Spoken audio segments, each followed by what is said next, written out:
여보, 나 내일 병원 좀 가야 할 것 같은데? 우리 예원이 예방접종도 맞아야 하고. 그래, 그럼 잘 갔다 와. 아니, 그게 아니라 당신이 병원까지 좀 태워주면 안 돼? 애 없고 버스 타는 것도 너무 힘들고 요즘 날씨가 너무 더워서 걸어 다니기도 힘들어. 아, 그냥 택시 타면 되잖아. 택시비 그거 얼마나 한다고 그래? 그런 곳에 돈 아끼지 말라니까. 택시 아저씨 가끔 담배 냄새 나는 경우도 있고 뒷자리에 앉으면 급브레이크 밟을 때마다 깜짝깜짝 놀라. 멀미도 엄청 심하게 하고. 그냥 당신이 좀 태워줘. 내일 할 일도 없잖아. 귀찮게 왜 그래? 병원 가면 주차장 자리도 별로 없어. 차라리 차키 줄 테니까 너가 운전하고 가. 당신 차 끌고 나갔다가 저번처럼 기스라도 하나 냈다간 난리 칠 거잖아. 그리고 당신 차는 너무 커서 운전하기 힘들어. 이래도 싫고 저래도 싫고 진짜 나보고 어쩌라는 거야? 그냥 한번 태워주면 안 돼? 나 병원 가서 치료 좀 받고 우리 딸 예방접종 해야 한다는데 병원까지 운전해주는 게 그렇게 힘든 일이야? 너는 내가 쉬는 날까지 가만 놔두질 않는구나? 늦잠 좀 자고 편하게 쉬게 제발 혼자 택시 타고 가. 아니면 내 차 운전해서 가라니까. 그러지 말고 정 그러면 나 차 한 대 사주면 안 돼? 비싼 것도 필요 없고 중고로 경차 하나만 사줘. 어차피 큰 차는 운전 못하니까. 차는 무슨 차야? 너가 어딜 그렇게 쏘다닌다고 차가 필요해? 그냥 택시 타라니까. 택시는 가끔 이상한 사람 걸리면 피곤하다니까. 괜히 하기 싫은 대화도 해야 하고 뒤에 타면 멀미를 얼마나 하는데. 잠깐 타면 되는 걸 무슨 차까지 사달라고 그래? 차 사면 돈이 얼마나 많이 나가는지 알아? 그냥 차값만 내고 타는 게 아니라니까 그러네. 기름에 보험에 중고차 사면 뭐 어디 고장 날 때마다 수시로 돈 깨져. 그래도 내가 어딜 나가지 못하잖아. 당신한테 한번 태워달라고 하면 이렇게 짜증을 내는데. 그냥 택시 타. 그게 돈 버는 거야. 나중에 당신 육아휴직 끝나고 회사 복귀하면 당신 버는 돈으로 그때 차 사던가. 진짜 너무하네. 저는 남편과 결혼한 지 3년 된 30대 초반의 여자예요. 결혼하기 전에는 각자 직장 생활을 하고 있었고 저도 그때는 차를 하나 끌고 다니고 있었습니다. 좋은 차는 아니고 중고로 구입한 작은 모닝이라는 자동차였는데 그 차를 타고 출퇴근도 하고 주말이면 놀러도 다니고 정말 많은 추억을 쌓았어요. 그런데 결혼을 하게 되면서 보통 남편 차로 다녔고 제 차는 거의 운행을 하지 않은 채 주차장에서 먼지만 쌓여가고 있었습니다. 이렇게 놔두는 것도 낭비다 싶어 중고로 팔아버렸고 그때 그 돈을 보태서 남편 차를 큰 걸로 바꿨습니다. 그 이후로 저는 지금까지 차를 운전하지 않았어요. 그런데 올해 초 아이가 태어나고 나니 은근히 돌아다닐 일이 많아지더라고요. 병원도 다녀야 하고 친정이나 시댁에 갈 일도 있는데 그때마다 아이를 데리고 대중교통을 타는 것이 힘들었습니다. 갓난 아이와 함께 버스 정류장에서 기다리는 것도 불편한 일이고 택시를 타면 여러 가지 불편한 상황이 생각보다 많았습니다. 탔을 때 안에서 담배 냄새가 나거나 급정거 급출발을 하는 바람에 뒷자리에 앉아 멀미를 하는 경우도 있었죠. 그래서 남편 평일 쉬는 날에 태워달라는 부탁을 했었는데 그럴 때마다 항상 짜증스러운 반응 때문에 말하는 것도 쉽지 않습니다. 자기 와이프 자기 아이를 태워주는 건데 왜 저렇게 싫어하는지 모르겠어요. 치사한 소리 하기도 싫고 그냥 내가 운전하고 다니는 게 낫겠다 싶었습니다. 하지만 남편은 차 사겠다고 하니 돈이 아깝다며 극심한 반대를 하더라고요. 아, 오는데 택시 아저씨가 이상한 소리 하잖아. 그냥 좀 태워주면 되는데 뭐가 그렇게 귀찮아해? 내가 아이 데리고 이런 소리까지 듣고 다녀야겠어? 왜? 또 뭐라고 그러는데? 딸이냐 아들이냐 물어보길래 딸이라 했더니 아들 낳을 때까지 낳아야 한다잖아. 내가 이런 말을 대체 왜 모르는 사람한테 듣고 있어야 하는데? 그거야 그 사람이 이상한 거지. 누군지 알지도 못하는데 그딴 소리를 왜 했을까? 택시기사 번호 알아놨어? 내가 항의 전화라도 하던가 해야지. 아, 됐어. 벌써 갔는데 뭐. 아, 말할 때마다 담배 냄새는 얼마나 나는지. 자꾸 운전하면서 뒤돌아보고 말 걸고 우리 애 만지려고 하잖아. 진짜 짜증나 죽겠다. 너가 좀 참아. 이런 사람도 있고 저런 사람도 있는 거지. 뭘 그렇게 일일이 까칠하게 반응하고 그래. 그러니까 나 차 하나 살래? 중고차 사면 될 거 아니야? 우리가 지금 중고차 살 돈이 어디 있냐? 애 낳고 이사하느라 돈 다 썼잖아. 정신 좀 차려. 1,000만 원 할부 돌리면 한 달에 얼마 내는데? 모르지. 20만 원, 30만 원 정도 내겠지. 그럼 당신이 주는 생활비에서 내가 30만 원 절약해서 할부금 낼게. 그럼 추가로 돈 들어갈 일 없으니까 괜찮잖아. 차가 차값만 낸다고 굴러가는 게 아니라니까. 기름값도 있어야 하고 보험도 내야 하는데. 그건 내가 알아서 할게. 나도 돈 있어. 지금까지 모아둔 돈도 있고 육아휴직 하는 동안 받는 수당도 있으니까. 당신한테 돈을 더 내놓으라는 소린 안 할게. 됐어. 이상한 소리 하지 말고 그냥 택시 타. 여자가 차는 무슨 차야? 너가 우리 예원이 태우고 운전하다가 사고라도 나면 어떡해? 책임질 거야? 나 당신 만나기 전에도 혼자 운전 잘만 하고 다녔어. 그리고 따지고 보면 지금 당신 차 바꿀 때 내 차 판 돈으로 바꾼 거잖아. 그 이야기가 지금 왜 나와? 아, 몰라. 아무튼 택시 타고 다녀. 나한테 차 사달라는 소리 하지 말고. 진짜 어이가 없네. 좋아, 나도 다 생각이 있어. 저는 이 집안에서 가장 제 편을 들어주는 사람에게 바로 연락을 했습니다. 저희 친정 부모님이냐고요? 아니요, 바로 시아버지입니다. 시아버지는 결혼하기 전부터 저를 너무 예뻐하셨고, 특히 손녀가 태어난 이후로는 언제든 불편한 게 있으면 말만 하라고 하셨어요. 아버님, 저 너무 힘들어요. 왜? 우리 며느리 누가 힘들게 했어? 나한테 다 이야기해. 내가 해결해 줄게. 우리 아들놈이야? 아니면 시모가 너한테 뭐라고 잔소리하니? 아니요, 그런 게 아니고요. 오늘 예원이 병원 가는 날이었는데 택시 타고 다니는 게 너무 힘들어요. 담배 냄새도 머리 아프고 멀미도 하는 것 같고. 동석이는 뭐해? 오늘 출근하는 날이야? 집에 있어요. 피곤해서 운전하기 싫다 하길래 택시 타고 왔거든요. 아니, 자기 새끼가 병원 간다는데 그게 귀찮아? 귀찮으면 운전을 하질 말아야지. 진짜 답답해 죽겠어요. 애랑 병원 다닐 작은 차 하나 사고 싶은데 저희가 그럴 형편도 안 되고. 그냥 내가 한 대 뽑아주랴.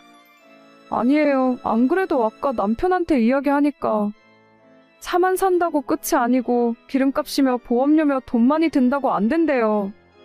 그 자식 완전 웃기는 자식이네. 돈 부족하면 자기가 돈을 더 벌어오던가. 넌 가만히 있어라. 내가 다 해결해 줄게. 능력이 없으면 능력 없는 놈이 차를 타고 다니질 말아야지. 병원 볼일 마치고 집에 돌아갔더니 아버님이 집에 와 계셨습니다. 퍼질러 자고 있던 남편을 깨우시고는 한참을 혼내셨죠. 정신 상태가 글러먹었다느니 아빠가 되었으면 책임감을 가지라며 제가 하고 싶은 말로 한참을 혼내고는 남편 차키를 뺏어서 저한테 주셨습니다. 애초에 남편이 결혼하고 바꾸기 전 예전 차도 아버님이 사주셨거든요. 너는 차 탈 자격도 없어. 앞으로 며느리 너 차 해라. 그렇게 뺏어서 저한테 주셨고 남편 보고는 차 끌고 다니지 말라고 하셨어요. 예전부터 집안에서 아버님 말씀은 법이나 다름없었기 때문에 남편은 찍소리도 못하고 있더라고요. 그날 이후로 남편은 대중교통으로 출퇴근하고 있습니다. 제가 매일 나갈 일이 없기 때문에 이렇게까지 할 필요는 없었지만 당분간 남편이 정신 차릴 때까지 차키를 돌려주지 않으려고요. 어제는 저보고 자기 버스 타기 너무 힘들다면서 출퇴근용으로 경차라도 하나 사주면 안 되냐고 하는데 진짜 어이가 없었습니다. 일주일 정도 더 버스 타고 다니게 한 다음에 그 뒤로 제가 경차 하나 사고 남편한테 차는 돌려주려고요. 꼭 이렇게 한번 직접 겪어봐야 상대방의 불편함을 이해하는지 모르겠어요.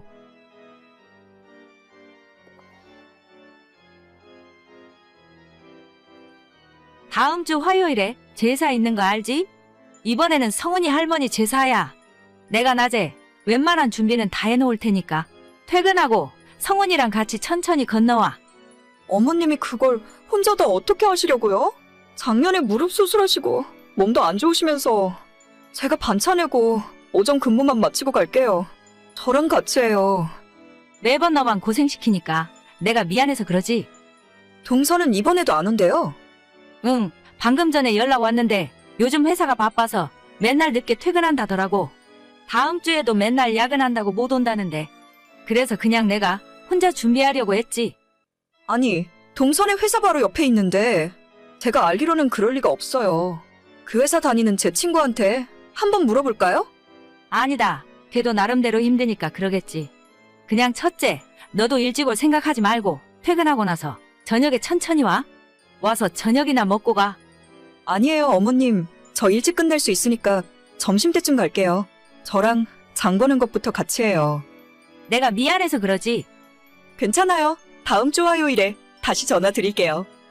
저보다 4년 늦게 이 집안으로 시집을 온 동서는 정말 얌체라는 말밖엔 달리 표현할 말이 없습니다. 자기가 받아야 할 건 악착같이 다 받아내고 그만큼 시댁에 해야 할 일은 아무것도 하지 않으려고 했어요. 제가 이 집에 시집을 오게 된 건 지금으로부터 8년 전쯤인데 그때는 아직 시아버님이 멀쩡히 살아계셨습니다. 60대 초반의 나이에 직장도 다니고 계셨고 저희 결혼한다고 말씀드렸더니 집 구하는데 보태라며 1억을 만들어서 주셨어요. 당시에 정말 큰 돈이었고 시댁 형편을 남편에게 들어서 대충 알고 있던 저는 너무 감사한 마음뿐이었죠. 시어머니도 시집살이 시키는 분도 아니었고 명절 때도 힘든 일은 먼저 해놓으실 정도로 자식들, 며느리들 눈치 많이 보며 사시는 분입니다. 시부모님 두 분 모두 좋은 분들이라 제가 이 집안 며느리로서 잘하려고 노력하며 살았어요. 하지만 결혼 2년 만에 아버님이 갑자기 돌아가셨고 시댁 상황은 그 후로 많이 기울었습니다. 어머님도 평생 집에서 전업주부로 살림만 하셨었는데 그 뒤로는 지금까지 식품회사 공장에 다니면서 생활비를 벌어야 하는 상황이시죠. 갑자기 소득이 줄어버리니 살고 계시던 33평짜리 아파트도 매달 갚아야 하는 대출금이 부담스러워서 25평으로 집을 줄이셨어요. 아버님 퇴직금도 있고 보험금도 나오긴 했는데 어머님 노후 준비가 완벽하게 되었다고는 하기 힘듭니다. 그런 상황에서 4년 전 시동생이 결혼을 한다고 했고 저희 결혼할 때 시아버님께서 1억을 해주셨다는 걸 알게 된 동서가 자기도 1억 해주지 않으면 결혼 안 하겠다고 난리를 피웠어요. 어머님이 굉장히 난감해 하셨는데 동서가 형님네랑 차별받기 싫다고 하운하겠다고 하니까 어쩔 수 없더라고요.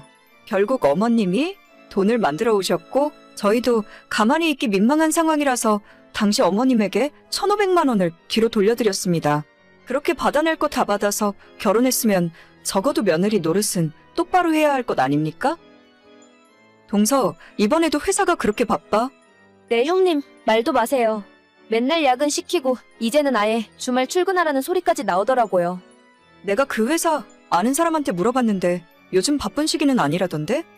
부서마다 하는 일이 달라서 그래요. 저희 팀은 진짜 바쁘고 정신 하나도 없거든요. 그래도 다음 주 화요일에 시댁 제사는 와야 하지 않을까? 와서 음식은 안 하더라도 동서가 자리는 지켜줘야지. 저는 어차피 이 집안 자식도 아닌데요, 뭘. 며느리는 절도 안 하는데 제가 가서 뭐 하겠어요? 회사도 너무 바쁘고 피곤해서 늦게까지 시댁에 있으면 힘들어서 좀 그래요. 형님은 가시게요? 그냥 어머님 혼자 하게 놔두시지. 나는 좀 일찍 가서 도와드리려고. 알겠어. 바쁠 텐데 쉬엄쉬엄해 동서. 네, 형님도 일 천천히 하세요. 동서 말대로 만약 저까지 못 가겠다고 하면 아마 시모 혼자서 하실 겁니다. 그런 일로 잔소리하는 분도 아니고 어차피 며느리한테 힘든 일도 안 시키세요. 그런 어머님 성격을 알기 때문에 동서가 더 저렇게 마음대로 할 수 있는 거고요. 제가 착한 척하는 병에 걸렸다고 해도 할 말은 없는데 예전 시아버님도 그렇고 어머님한테 죄송한 마음이 들어서 도저히 동서랑 똑같이는 못하겠어요. 실제로 제가 반찬내고 아무리 빨리 시댁으로 가더라도 어머님이 항상 저보다 빠르시기 때문에 음식할 준비도 대부분 해놓으셨고 저는 그저 전 조금 부치고 옆에서 도와드리는 정도입니다. 시댁 제사라고 해봐야 1년에 명절 2번, 그리고 시조부 2번과 시아버님 제사가 전부인데 힘들다면 힘든 일이지만 못할 것도 없는 일이잖아요? 늦게라도 참석해서 얼굴만 비추고 가도 어머님이 좋아하시는데 정말 얌체 같은 동서가 꼴 보기 싫고 짜증납니다. 그냥 시댁 일에 안 오고 신경 안 쓸 거면 끝까지 그렇게 하던가? 어쩌다 동서 빼놓고 제사 지내더라도 시동생 통해서 동그랑땡이며 산적꼬치 같은 자기가 좋아하는 음식은 꼬박꼬박 챙겨서 가져오라 하더라고요. 어머님도 동서가 좋아하는 걸 알기 때문에 평소 하는 양보다 훨씬 많이 만드는데 남는 건 전부 가져가서 먹으라며 싸주십니다. 어쩌다 제가 시어머니한테 스킨로션 같은 작은 선물이라도 받아오면 어떻게 알았는지 시어머니에게 연락해서 왜 형님만 선물 주시냐고 서운하다며 난리를 치는 바람에 어머님이 동서를 위해 따로 똑같은 선물을 사서 줘야 할 정도였어요. 본인이 며느리로서 해야 할 일은 아무것도 안 하려고 들면서 시어머니한테 작은 것 하나까지 뜯어 먹으려고만 하는 동서가 너무 얄미웠죠. 이번 제사가 끝나면 8월에는 아버님 제사가 있습니다. 뺀질뺀질 도망만 다니는 동서가 꼴보기 싫어서 어머님에게 제가 직접 말씀드렸어요. 어머님, 오는 아버님 제사는 어떻게 하실 예정이세요? 뭐 별다를 거 있냐? 그냥 집에서 내가 준비하려고. 맨날 동서가 바쁘다고 못 오는데 이번엔 아버님 제사를 동선의 집에서 지내는 건 어떨까요? 둘째네 집에서? 그건 좀 그렇지 않니? 아니에요. 저도 얼마 전 동서한테 물어봤더니 자기도 가고 싶은데 회사가 너무 바빠서 시간이 없다 하더라고요. 그러니까 이제는 동선의 집에서 제사 지내는 것도 나쁘지 않을 것 같아요. 아버님도 둘째 며느리까지 보니까 더 좋아하실 거예요. 그래도 되겠냐? 둘째가 싫어할 것 같은데. 에이, 아닐 거예요. 어머님이 말씀하시기 좀 그러시면 제가 직접 이야기할게요. 아무리 그래도 아버님 모시는 제사인데 동서가 싫어할 리가 없죠. 둘째가 일도 바쁜데 걔네 집에서 하자고 하면 너무 힘들어하는 거 아니냐? 아니에요. 바빠서 못 오는 건데. 어머님이랑 저희가 그 집으로 가면 동서도 좋아하겠죠. 그렇게 어머님이랑 이야기를 다 끝내놓고 동서에게 뒤늦게 연락을 했어요. 미리 사전에 한 적 없기 때문에 동서는 아무것도 모르고 있었죠. 동서, 다음 주 제사는 정말 바빠서 못 온다는 거지? 네, 형님. 저도 진짜 가고 싶은데 회사 끝나고 집에 오면 저녁 8시, 9시라서 그때 가도 어차피 늦잖아요. 그러게, 조금만 빨리 끝나면 올 수 있었을 텐데 많이 아쉽겠어. 물론이죠. 저도 어머님 얼마나 보고 싶은데요. 지난 설 때 마지막으로 뵙고 너무 바빠서 한 번도 못 찾아뵈었어요. 그래서 말인데 8월에 아버님 제사 있잖아. 그때도 오기 힘들 것 같아? 다음 달은 잘은 모르겠지만 8월이면 휴가철이라 직원들이 교대로 휴가를 가거든요. 그럼 제가 다른 사람들 일까지 대신 해야 하고 아마 그때도 바쁘지 않을까요? 아, 그렇구나. 동서는 1년 내내 참 바쁘게 사네. 그러니까요. 저도 시댁일에 참석하고 싶은데 그게 쉽지 않네요. 저희 남편은 보낼 테니까 걱정 마세요. 그래서 말인데 동서가 하도 바빠서 참석을 못하니까 우리가 동서한테 가기로 했어. 그게 무슨 말씀이에요? 다음 달 아버님 제사 때 어머님 모시고 동선의 집으로 갈게. 바빠서 오지도 못하니까 우리가 가려고. 아니요. 그러실 필요까진 없는데 어머님 왔다 갔다 피곤하실 거예요. 차로 30분이면 가는데 뭐. 내가 좀 일찍 퇴근하고 어머님 모시고 가려고. 우리가 미리 준비해 놓을 테니까 동서는 걱정 말고 천천히 일 끝 마치고 퇴근해. 진짜로 오시게요? 농담하시는 거죠? 내가 이런 재미없는 농담을 동서한테 왜 하겠어? 바빠서 못 온다는데 우리가 가는 건 어렵지 않아. 앞으로 제사는 동선의 집에서 하고 괜찮으면 명절에도 거기서 모이지 뭐. 아니, 제 의견은 안 물어보세요? 부담 가질 필요 없다니까. 이렇게라도 안 하면 평생 동서 얼굴 보기 힘들 것 같아서 그래. 잠깐 생각 좀 해볼게요. 아니나 다를까 다음 날 바로 동서에게 연락이 오더니 다음 주 시할머님 제사 때부터 일찍 퇴근해서 참석하겠다고 하더군요. 어차피 퇴근하고 7시쯤 와봐야 그때는 준비도 다 끝나고 할 일도 없어요. 제가 일 시키려고 배 아파서 이러는 것도 아니고 집안에 며느리로 들어왔으면 최소한의 며느리 노릇은 했으면 좋겠어요. 시댁 무시하고 안 보고 살 거라면 시어머님 도움이나 받지 말던가요. 한번 이 정도로 해놨으니 앞으로 바빠서 못 오겠다는 말은 못할 겁니다. 1년에 서너 번 얼굴 한 번씩 비추는 게 그렇게 힘들고 어려운 일인가요? 오늘의 사연은 여기까지입니다. 구독과 좋아요, 알림 설정은 많은 힘이 됩니다. 다들 행복하시고 좋은 하루 되세요.